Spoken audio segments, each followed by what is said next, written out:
ठीक बा, हाँ ठीक है ना? Yes sir. सही चल रहा है? अब देखो, आ जाओ, आराम से बैठो। देखो क्या है, हम लोग जो आज सीखने जा रहे हैं वो टी शेप अकाउंट है। जतिन बैठ जाओ वहीं पे, कॉपी किताब निकाल लो, कोई दिक्कत नहीं है।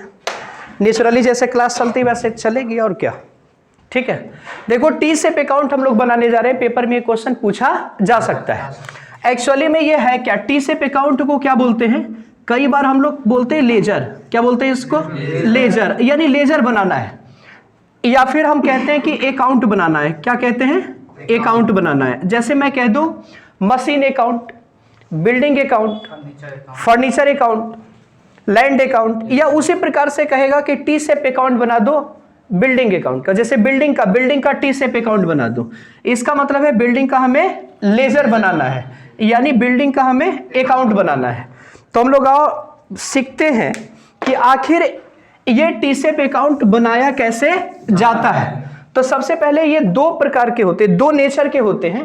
पहला नेचर होता है एसेट नेचर। देखो नेचर के ऊपर अगर डिपेंड करता है ये, तो ये दो है ना, दो नेचर के होते हैं।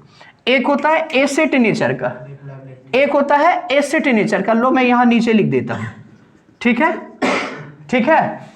अब ये नेचर जो होता है ना, वो दो प्रकार से बनेंगे। एक होता है एसेट नेचर का, अकाउंट जो होता है वो क्या बनता है? एसेट नेचर का।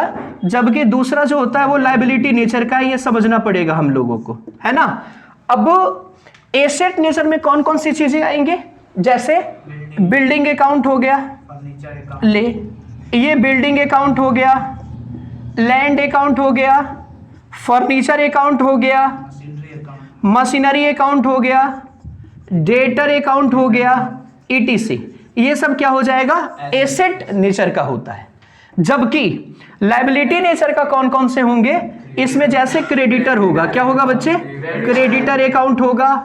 उसके बाद लोन अकाउंट हो सकता है, फिर हाँ बोरोइंग है, लोन है, क्रेडिटर है, बिल्स पेबल है, ये, या फिर कैपिटल। एक इंपॉर्टेंट बात तो हमने छोड़ नहीं दिया भाई, कैपिटल अकाउंट। क्या होगा? Capital account. ये सब एक तरीके से बनेंगे। तो सबसे पहले हम लोग एक्सप्लेन किसे करेंगे? एसेट वाले को। उसके बाद एक्सप्लेन करेंगे लायबिलिटी वाले को। तो आ जाओ हम लोग शुरू करते हैं, ठीक है। और पहले भी आपने पढ़ा है, आज मैं फिर से फॉर्मेट बताता हूं। देखो कोई भी एसेट अगर होगा तो सबसे पहले क्या लिखोगे यहाँ पे? Asset account. यानी अगर वो बिल्डिंग है तो हम लिखेंगे बिल्डिंग अकाउंट, लैंड है तो लैंड अकाउंट, फर्नीचर है तो फर्नीचर अकाउंट लिखेंगे। जबकि यहां पे क्या होगा सर, देखते रहना आप लोग, ये होगा पर्टिकुलर्स, ठीक। और ये क्या है? अमाउंट लिखेंगे, जबकि ये क्या है? पर्टिकुलर्स है। और ये क्या है भाई साहब? अमाउंट है। देखिए आइए, इस प्रकार से फॉर्मेट हम बनाएंगे किसी भी एसेट का, ठीक है। ये देखिए, ये डेबिट होता है जबकि ये क्रेडिट साइड होता है ना। अब यहां से हम क्या करेंगे? टू से स्टार्ट करेंगे। अगर मान लो कि ओपनिंग बैलेंस रहा किसी भी एसेट का, तो हम इसे टू बैलेंस बीडी के नाम से लिखेंगे, अगर रहा तो, ठीक है। अब देखो एक प्रिंसिपल है यहां पे, बताओ जरा। एसेट अगर इंक्रीज होता है तो क्या होता है बताओ? डेबिट होता है ना। जबकि एसेट डिक्रीज करेगा तो क्या होगा? क्रेडिट होगा। इसी प्रिंसिपल पे ये बनेगा। एसेट अगर इंक्रीज करेगा तो इसकी रिकॉर्डिंग हम क्या करेंगे? डेबिट साइड में। जब डिक्रीज करेगा तो कहां करेंगे? क्रेडिट साइड में। तो सबसे पहले हमने बीडी यहां पे लिया। अब मान लो हमने एसेट को परचेज करा, तो एसेट हमने अगर परचेज करा है तो मेरे पास से कैश जरूर गया होगा, या फिर हमने क्रेडिट पे लिया होगा। लेकिन ध्यान रखना कि ये एसेट में इंक्रीजमेंट हो रहा है, इसलिए यहां पर क्या लिखेंगे हम? To bank. परचेज का नाम ना लिखते हैं हम लोग, क्या लिखते हैं? बैंक। क्यों? चूंकि परचेज स्टॉक वाले में आता है। सिर्फ गुड्स अगर हम परचेज करेंगे तो उस वाले केसेस में हम परचेज और सेल लेते हैं। एसेट परचेज करेंगे तो बैंक आएगा। अब देखो बढ़ने का तरीका और क्या हो सकता है? देखो ओवरऑल ऐसे समझ लो कि एसेट बढ़ेगा कब? बढ़ेगा जब आप परचेज करोगे। घटेगा कब? तो घटने का कारण क्या होगा? सेल्स करोगे। तो क्या कर देंगे भाई? बाई बैंक लिख देंगे, है ना। अब देखो एसेट घटने का और क्या कारण हो सकता है? डिप्रिसिएशन। इसलिए हम यहां पर क्या लिख सकते हैं? डिप्रिसिएशन भी लिख सकते हैं। ये सब कारण है। कई बार लिखा रहता है मशीन डिस्कार्टेड, तो हम यहां पे डिस्कार्टेड कर लेंगे, राइट ना। तो ये कारण है, परचेज करेंगे तो बढ़ेगा, डिप्रेसिएशन होगा, या हम सेल करेंगे तो घटेगा, घटेगा तो क्या होगा, क्रेडिट कॉलम में, बढ़ेगा तो डेबिट कॉलम में। अब देखो क्या करेंगे इसमें, मान लो कोई एसेट है, उस एसेट को हम बेचते हैं, तो बेचने से सपोज प्रॉफिट हो गया, तो प्रॉफिट को हम इस तरफ डेबिट के तरफ चढ़ाएंगे, यानी P&L अकाउंट लिखेंगे, और ये एक्चुअली में है क्या, प्रॉफिट है। क्या है, प्रॉफिट है।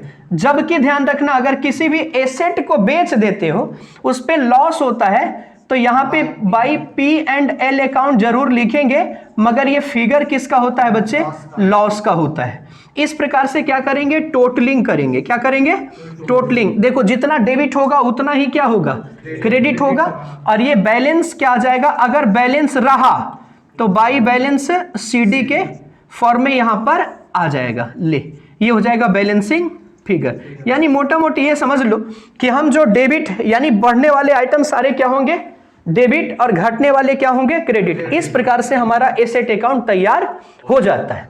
अब देखो सुनो, इसके ऊपर लिखना है तो आप लिख सकते हो, लिखा हुआ है, फेयर में बनी हुई है ना ये। तो अब क्या करना है हमें, एक इस पे मैं क्वेश्चन लेता हूं, इस क्वेश्चन के हेल्प से हम आपको एसेट अकाउंट बताना चाहते हैं। यहां पे ले लूं मैं एग्जांपल, ले लो, ले लो यहां पे, ठीक है। देखो एग्जांपल ये है सर कि मशीन का अकाउंट बनाना है। देखो मशीन से रिलेटेड इंफॉर्मेशन देता हूं मैं। मशीन परचेज्ड रुपीज 50,000 का, ठीक है। जबकि मशीन सोल्ड, ध्यान से समझना, रुपीज 10,000 का, राइट। फिर से अगेन कह रहा है कि मशीन हमने परचेज किया, क्या किया, मशीन फिर से हमने क्या किया, परचेज किया, मशीन परचेज्ड कर लिया, ठीक है। आपकी बात मान लिया मैंने 8,000। अब क्या है, डिप्रिसिएशन ऑन मशीन हो गया, डिप्रिसिएशन 1,000 में मान लिया।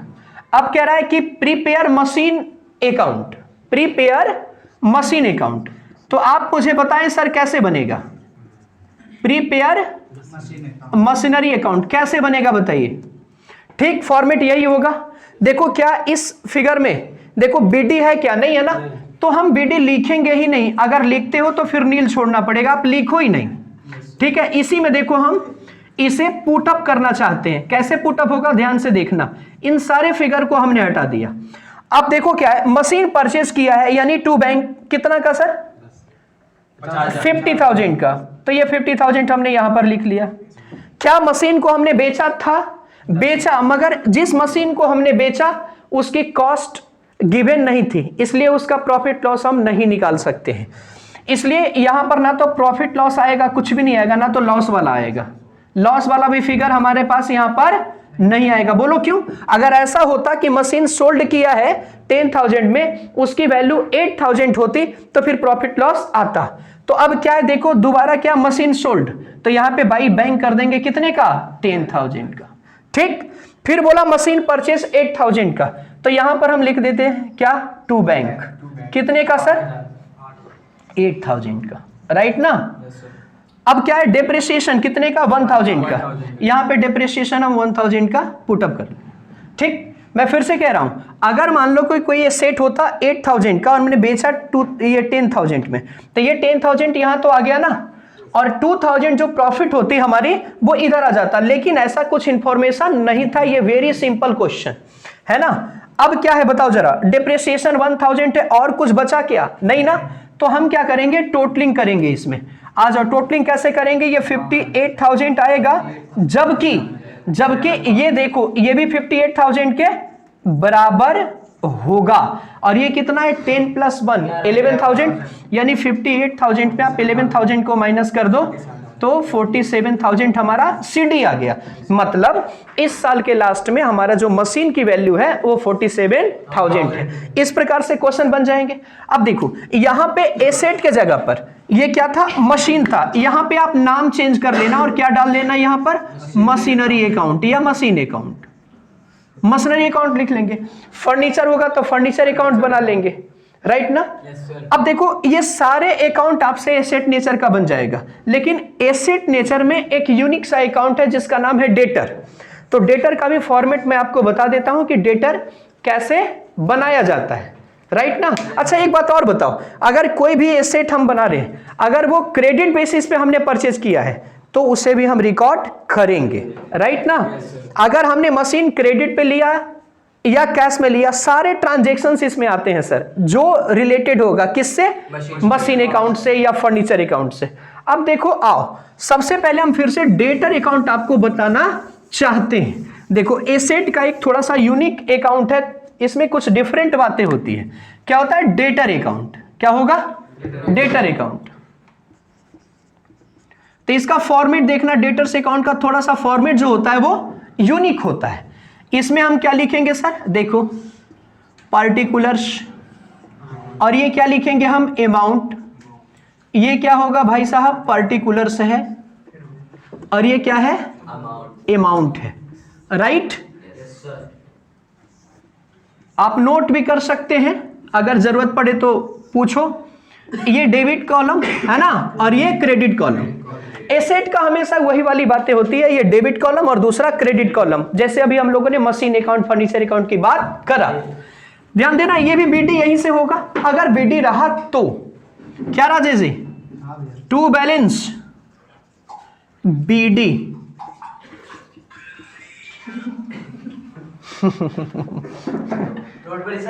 हाँ चलो ठीक है, आप अपने काम में लगे रहो, कोई दिक्कत नहीं है ना? देखो बीडी अगर होगा तो इस तरफ से हम स्टार्ट लेंगे। अब मान लो डेटर कौन होता है? डेटर कौन होता है? जिसे आपने क्रेडिट सेल किया है। डेटर कौन होगा? जिसे आपने क्रेडिट सेल करा है, राइट ना? और क्रेडिटर कौन होता है? जिसे आपने क्रेडिट परचेज करा। ध्यान रखना जरा, बीडी ये है। अब ये बढ़ने का कारण क्या क्या हो सकता है आप मुझे बताएं। क्रेडिट सेल करेंगे तो सेल हमारा इधर आ जाएगा। बताओ सेल करने से बताओ डेटर क्या होगा? बढ़ेगा ये घटेगा? बढ़ेगा, इंक्रीज होगा। तो इंक्रीज होगा तो क्या होगा? डेबिट होगा ना, इसलिए मैंने डेबिट में लिखा है। अब मुझे बताओ घटने का कारण क्या क्या हो सकता है? घटने का कारण ये हो सकता है कि सपोज बेचा हुआ जो माल है, जो स्टॉक है, उसने रिटर्न कर दिया, तो मैं इधर क्या लिखूंगा? बाई रिटर्न, है ना? By written. ऐसा हो सकता है। ऐसा भी हो सकता है कि आपने उसको डिस्काउंट दे दिया, तो इस तरफ क्या लिखेंगे? By discount. कैश नहीं, बाई डिस्काउंट के नाम से आएगा, ठीक है भैया? चलिए, अब ऐसा भी हो सकता है कि पैसा उसने आपको दिया तो बाई कैश, और चेक से देगा तो बैंक। ऐसा भी हो सकता है कि पैसे आपके बैड डेब्ट्स हो गए। क्या हो गए? बैड डेब्ट्स हो गए। तो देखो ये कुछ इंफॉर्मेशन है जिसके वजह से डेटर हमेशा रिड्यूस होता है, और रिड्यूस होगा तो क्रेडिट वाले कॉलम में जाएंगे। और भी चीजें जैसे बिल्स रिसीवेबल होगा, बिल हम रिसीव कर लिया हमने, तो भी बीआर यहीं पे जाएगा, मतलब क्रेडिट कर देगा इसे। अब दोबारा फिर से उस डेटर को हमने बेचा, सेल किया, तो दोबारा फिर से सेल इधर डेबिट की तरफ हम चढ़ा लेंगे, यानी ये डेबिट के कॉलम में आएगा और घटने वाली चीजें क्रेडिट में। मगर याद रखना ये जो सेल होता है ना डेटर अकाउंट में, ओनली क्या होता है सर? Credit sale. कभी भी कैश सेल डेटर अकाउंट में नहीं होता है। हमेशा याद रखना कि कैश सेल कभी भी डेटर अकाउंट में नहीं आता, चूंकि अगर आपने कैश सेल कर ही दिया तो डेटर किस बात का? डेटर किस बात का? हाँ कस्टमर ये भी और कस्टमर वो भी है। क्रेडिट नहीं किया ना? हाँ क्रेडिट करोगे तभी आएगी एंट्री, अदरवाइज नहीं आएगी। चलिए, और बड़े क्लास में आप देखोगे तो डेटर में बहुत सारे इंफॉर्मेशन आते हैं, लेकिन क्लास 11th में लेवल यही है। चलिए अब टोटलिंग करेंगे इससे, और टोटलिंग करने के बाद क्या करेंगे? बाई बैलेंस शीडी यहां लीजिए, और ये क्या हो जाएगा? BF, मतलब बैलेंसिंग फिगर। ये कुछ डेटर अकाउंट का पहले भी हमने आपको ये फॉर्मेट बताया था। अब आ जाओ इसके ऊपर हम क्वेश्चन लेते हैं, है ना? इसके ऊपर हम लोग, आपने इसमें बाय क्लोजिंग स्टॉक लिख रखा है। किस में? इसी में। नहीं, उसमें सीडी बनाइए। डेटर में स्टॉक कहां से आएगा?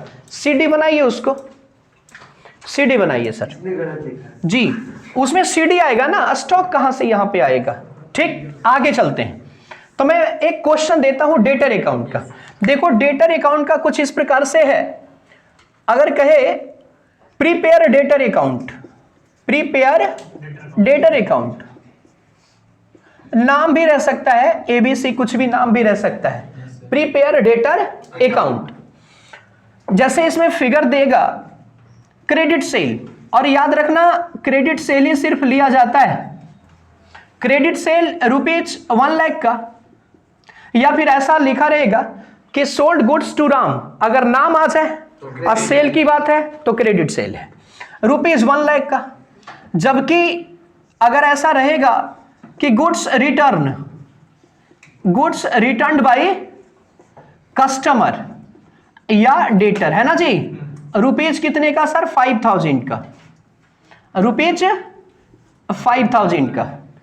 सपोज इसमें ऐसा रहे बैड डेब्ट्स की इंफॉर्मेशन भी रहे, रुपीज 8000 का, राइट। फिर से दोबारा मान लो कि सेल कर दिया, सोल्ड गुड्स मैं लिख देता हूं यहां पे, सोल्ड गुड्स, है ना जी, ऑन क्रेडिट। ऐसा भी तो हो सकता है रुपीज 50,000 का।